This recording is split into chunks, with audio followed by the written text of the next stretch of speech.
طرف پھیلا ہوا ہے. وہ اپنے کردار کے گرد پوری دنیا تخلیق کرتے ہوئے اسے روزمرہ زندگی کا حصہ بنا ڈالتے ہیں.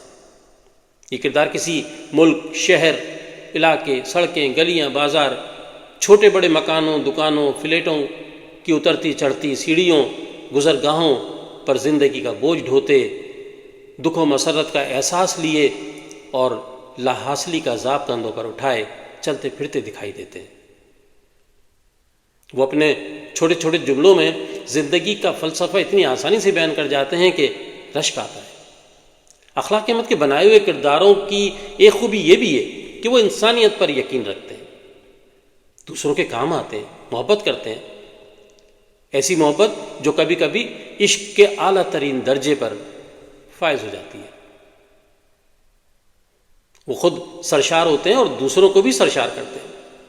وہ کامی حرامی کا کامی ہو، صحرا میں سفینہ کی سفینہ ہو، ایک تھا رستم کا رستم ہو، سلطانہ کی کھڑکی کی سلطانہ ہو، عرش والیاں کی راحیلہ اور سارہ ہوں، دنیا کی حسین ترین عورت کی ستارہ ہو، ڈیڈی کا جنازہ کا عاصم ہو، یا بی بی اکیلی ہے کہ بینش اور اکرام. یہ تمام کردار بہت ہی محنت سے تراشے ہوئے. مگر یہاں ایک کردار کا ذکر خاص طور سے کرنا چاہوں گا، وہ سینئر افسانہ نگار والے افضل بالہ ہیں. دوستو، ایک بار اس افسانے کو پوری توجہ سے پڑھ لیجئے.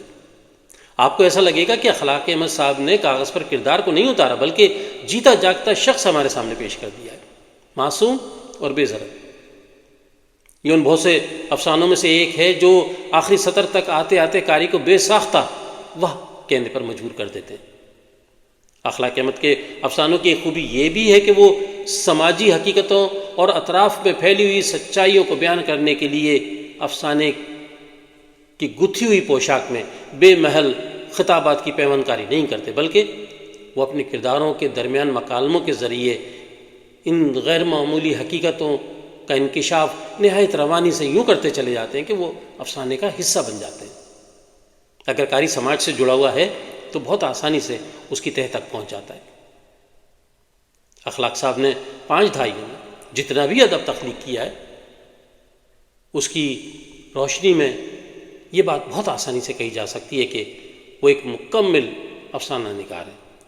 ان کے بیشتر افسانوں کو پڑھتے ہوئے، ان کی بنائی ہوئی طلسماتی دنیا کی سیر کرتے ہوئے اور ان کے کرداروں کے ساتھ زندگی جیتے ہوئے یہ پوچھنے کو جی کرتا ہے کہ اخلاق بھائی کیسے لکھ لیتے ہو یہ سب کچھ.